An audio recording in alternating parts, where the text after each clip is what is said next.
গাজীপুরের শ্রীপুরে একটি পোশাক কারখানায় হঠাৎ তীব্র আতঙ্ক।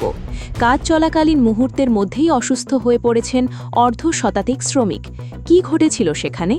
জানা গেছে, শ্রীপুরের ওই তৈরি পোশাক কারখানায় প্রতিদিনের মতোই কাজ করছিলেন শ্রমিকরা, কিন্তু হঠাৎ করেই একের পর এক শ্রমিকের মধ্যে দেখা দেয় অদ্ভুত সব উপসর্গ। কারো মাথা ঘোরা, কারো তীব্র পেট ব্যথা, আবার কারো বমি বমি ভাব ও শ্বাসকষ্ট শুরু হয়। মুহূর্তের মধ্যে পুরো কারখানায় ছড়িয়ে পড়ে আতঙ্ক।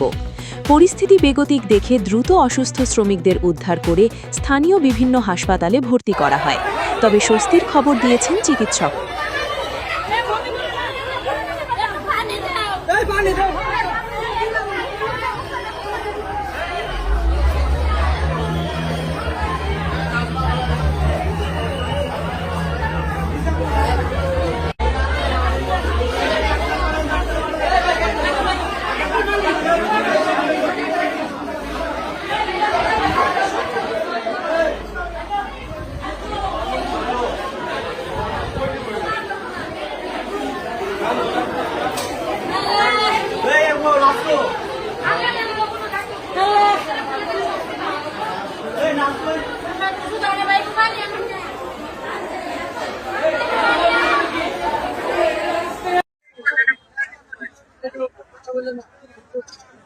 Thank you.